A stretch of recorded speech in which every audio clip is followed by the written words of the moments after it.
Hello and welcome to this edition of FiTV. I'm your host, Brad Swanson. Once again, we are coming to you just a few blocks from Florida's capital. And while the legislative session may be out, there's still a lot going on in Tallahassee and across the state of Florida. Today's guest is Ed Moore, president of the Independent Colleges and Universities of Florida, longtime friend of mine and longtime friend of our associations. Welcome, Ed. Good to be here. All right, so we're going to jump into a bunch of stuff, and the cool thing is you are way more than just the education policy world. You're a radio talk show guest that's featured across the state on everything from elections to Florida history. Jack of all trades, master of none. Yes, yes. Well, that is what we say about you behind your back, but we won't go there. There's a longer list. There's a longer list, but we'll come back to that.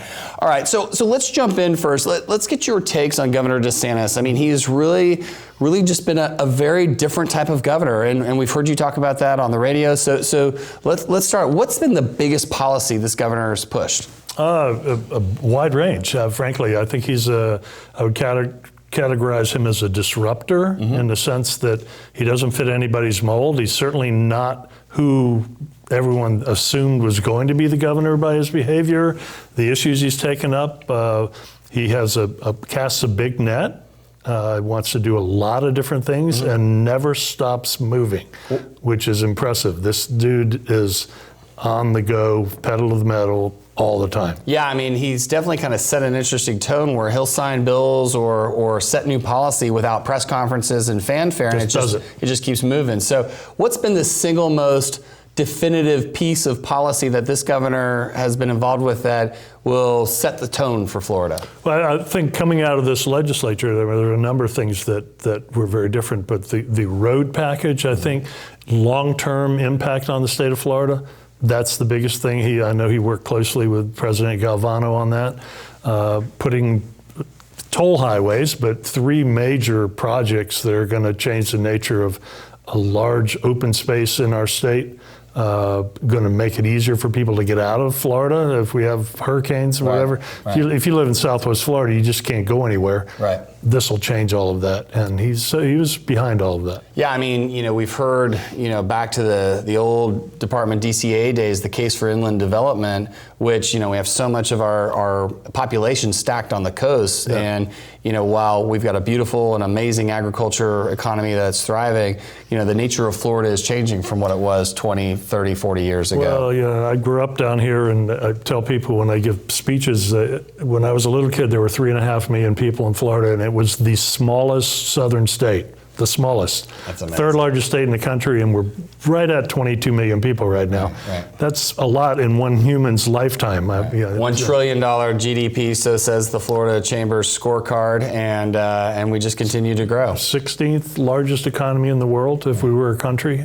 So this state is happening. It's the center of the universe now politically. Tonight, tomorrow night, the Democrat debates are here being held in Florida, and a big spotlight on our state. Well, we just made Mark Wilson very happy by quoting those stats. So now we'll have to probably throw something to our friends. You have to refer to the Florida Scorecard. That's right, FloridaScorecard.com, I assume. All right, but going back to it. So DeSantis. But as a governor, he's different in so many ways. He's younger.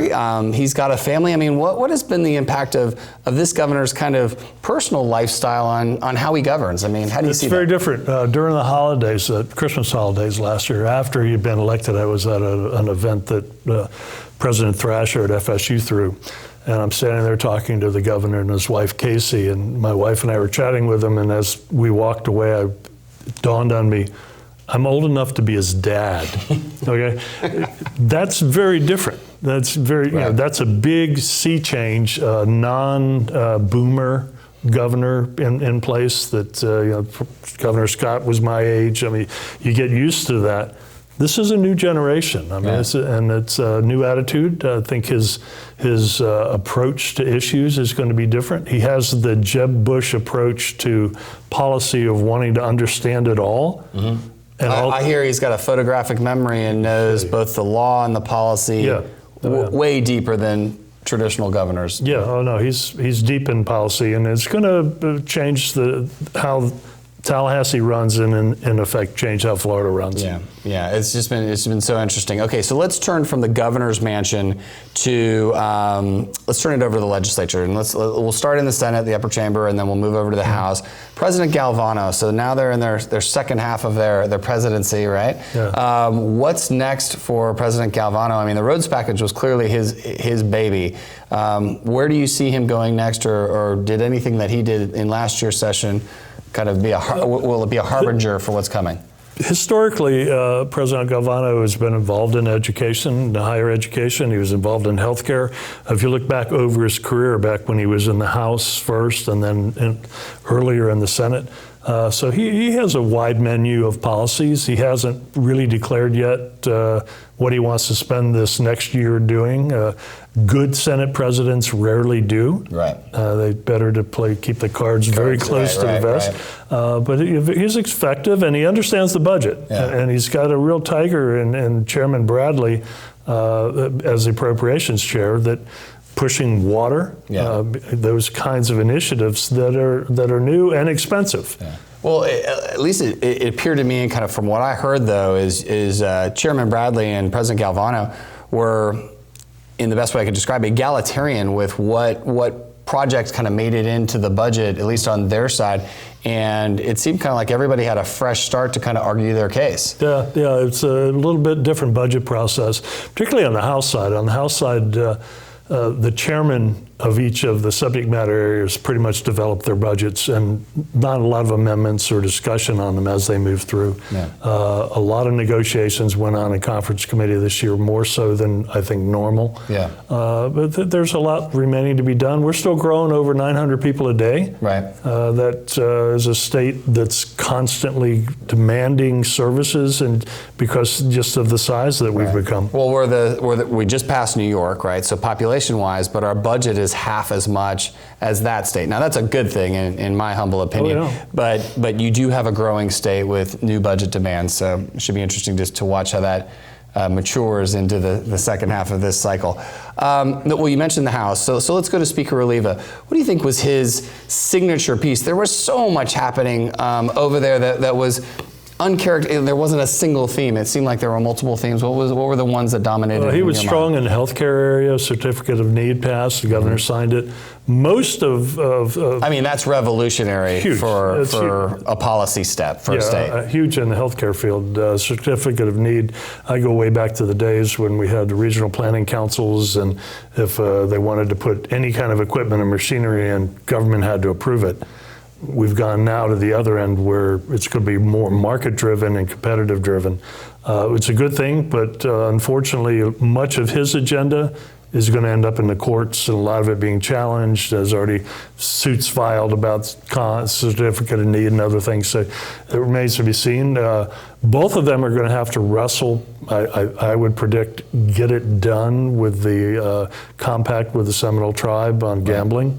A significant source of revenue for Florida, and they built this budget without it. Right. But you're talking, by then to $1 billion or so of revenue coming to the state. Right. A lot of money. Yeah, well, money is always a piece of this that never goes away. It's the fuel. It is the fuel that makes our government run. But it also is why our economy is so successful, that it allows us the resources to be innovative in that space. All right, so let's talk about some of just one of the smaller issues. I think a lot of people were surprised by how quickly what was ultra salacious in the previous session wasn't a big deal. I mean, we're talking, marijuana and a couple other issues were so everyone thought, oh, that's going to take the oxygen. Those were done and signed. I mean, there was a lot of those that it looked like they were done and signed at the early end of the session. What do you think why do you think that was? Why it happened? It's strategically, it's always better to get the highly controversial things out of the way. Yeah. So that you can get into the substantive. And the governor was signing those as soon as they hit his desk. Getting them done, getting them out of the way, take it off the front page. Yeah, it was interesting, and then the slowdown happens, as it always does. Yeah. All right, so let's move off of the legislature, governor's office, and let's move into a space that you are well versed in, my friend. And as a matter of fact, you gave me my first instructional lesson on the world of education. You are an oracle within this space, both in the private and public sectors. You understand the workforce needs.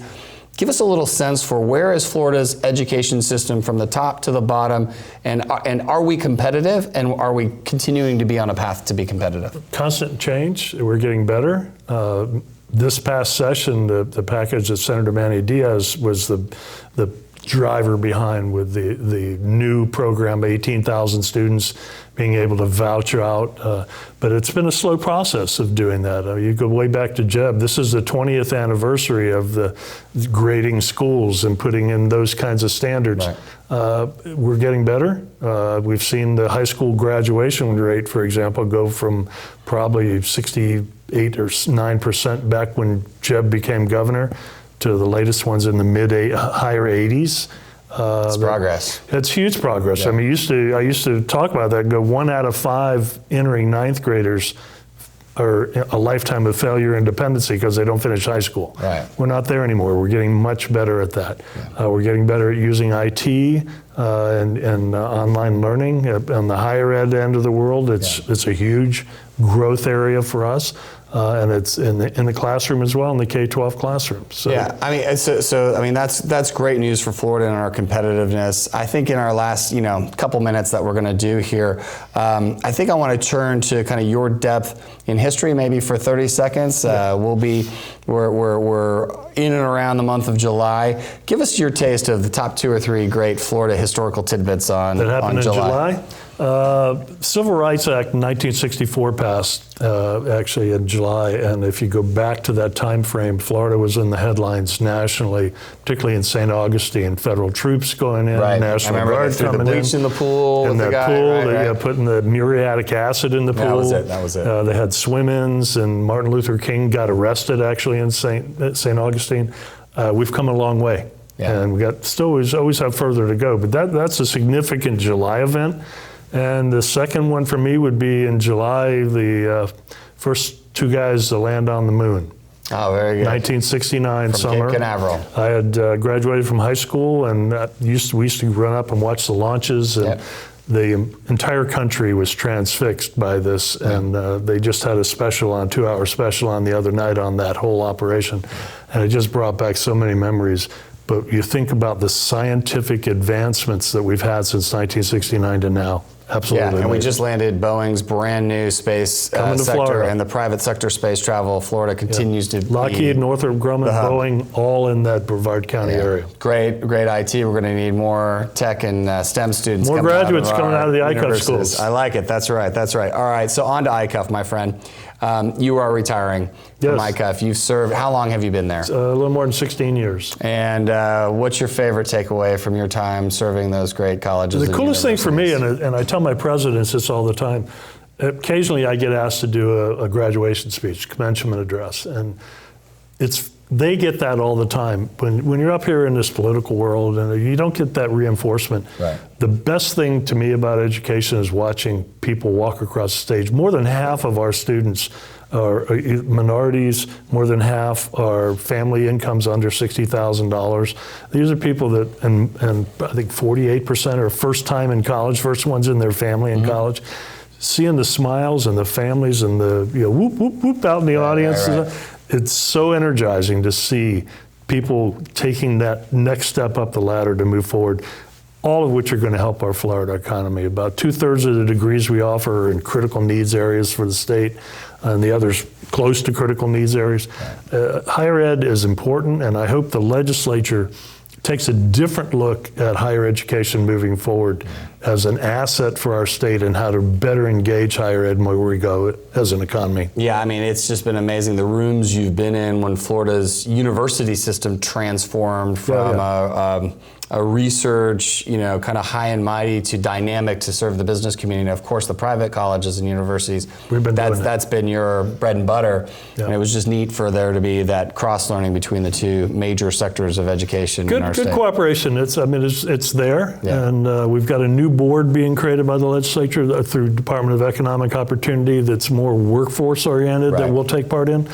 we're taking the right steps moving forward. Well, what's next for you after retirement? And I use that loosely. Yeah, I'll never retire. I'm not going to ride off into the sunset, but do some more writing, some research, talking to some different people about doing more international stuff. Right. I've done in the past, and a little more fishing and hunting. And well, I think on the fishing and hunting, yes, you can invite me, and yes, I'll go with you because and spend more time with my grandkids too, which is okay. fun. You can do that. Yeah, I do that. Kids, not mine, so that's good.